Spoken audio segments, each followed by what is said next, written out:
More primers. Yay. 1, 2, 3, 4, 5, 6, 7, 8, 9, 10, 11, 12, 13, 14. Oh, forget this. I've got better stuff to do.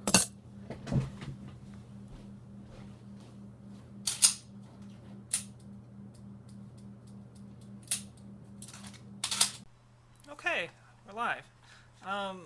Welcome to the Practical Pistol Show. I'm Candice, and this is my Gear Queer Corner. Today, I'm talking about this Frankfurt Arsenal Vibra Prime, and Ben couldn't be here because he doesn't really care too much about reloading. So, what is this Vibra Prime? It's a device for filling primer tubes automatically instead of picking them up one at a time, like you just saw. And as we know, reloading can be a little tedious.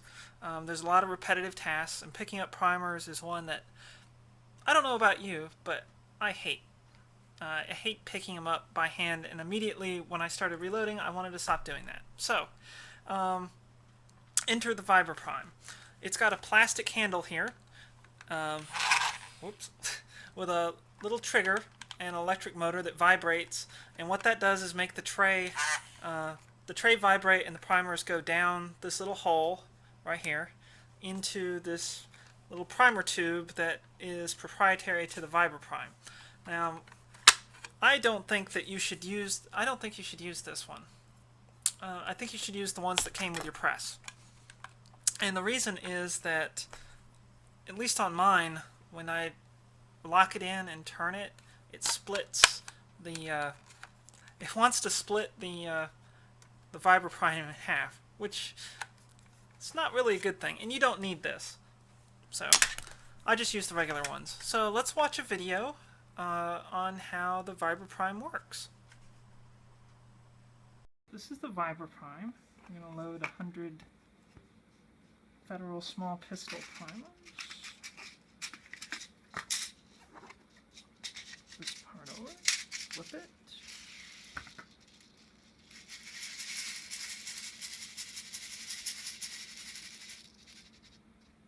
Okay, alright.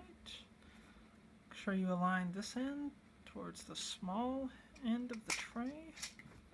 It goes back on. That. Take the cap off your primer tube. Jam that underneath. It should line up with the hole. Whoops. If you already went in. And now, just operate it.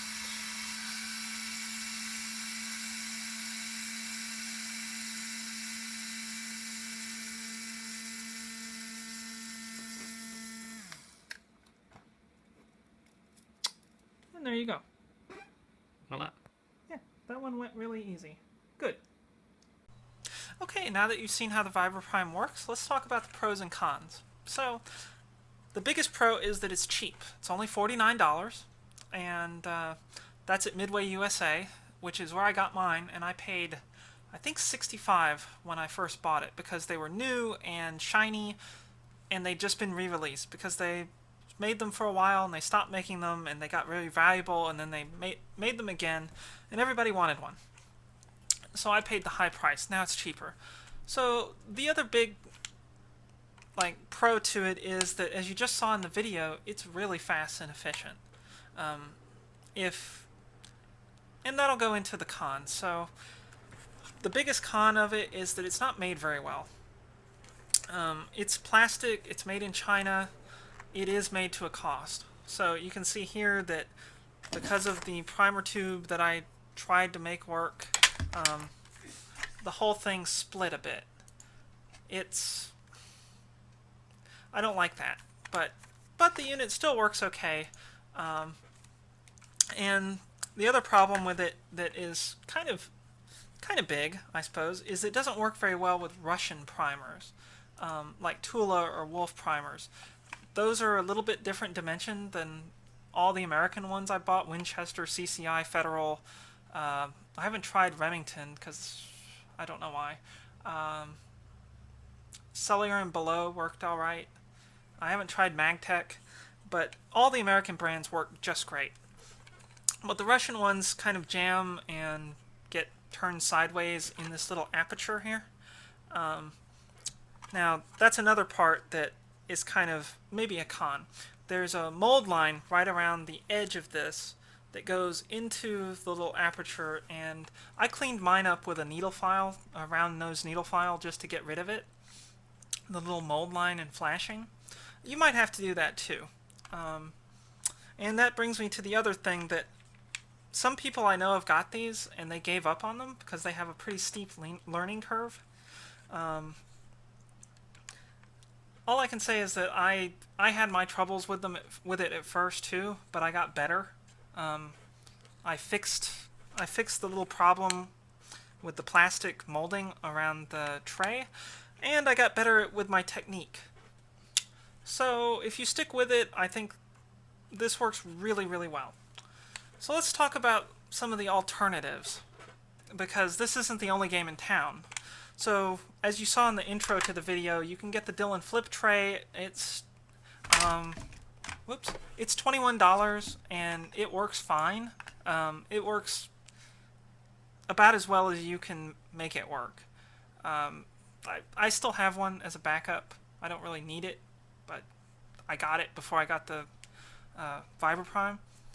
So the next alternative, we're going in ascending cost, and I'll have a link to the videos of these next two things. The next one is the PAL filler. That's P-A-L filler, and I think it's made in Italy. It's got an aluminum body and kind of a fancy tray. Much nicer unit, but it costs $225, and a quick Google search, I couldn't actually buy one. So yeah, it may cost more, it may cost less. You might have to get it used. I don't know.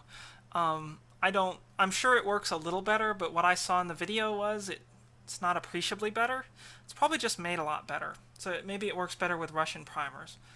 And finally, the Dylan RF100, which is it's supposed to be the Cadillac solution to this. And you'll see in the video though that it has a lot of drawbacks. One of the big ones is that it's bulky, and it basically has to sit on your bench, and it's loud, and it seemed kind of finicky. There's an awful lot of videos and threads online about how to fix it so that it works better.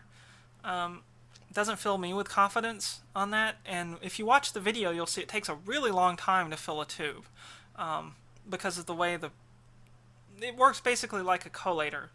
And the problem is that because it vibrates instead of rotates, the action can be really slow. And that's the other con, is that you basically have to leave that thing on all the time while you reload. And it has a special primer magazine that you have to take off and put on your press, so you can't just fill, because personally I like to fill about 600 primers out of 5 or 6 tubes and just go to town with that, and then take a little break and fill tubes and do something else, and then go back to reloading. So that's the way I like to do it. But the Dylan one is basically, when you're loading, you're running the primer filler, it's loading primers. When you run low, you just transfer your primers that are loading into your press. So the other con with that, and I guess the real issue, is the cost of the RF100, which is $318 from Dylan. That's a lot. And it's $48 to change from large to small or small to large for the conversion. So, all the other options basically are universal. They will work with large and small. So the Dylan one is expensive, and if you want to do large and small, you're going to have to convert it. So, I don't know. I'm really happy with the Vibra Prime. I like using it, and I got used to it, and I'm really glad I went that way. So anyway, thanks for watching, and I hope I've given you some information about how to make your reloading a little more efficient and a little more fun. If you have any comments or questions, just leave them in the YouTube comments, and you can reach me on Facebook. Just search for me, or just get to me on the YouTube comments. And thanks for watching.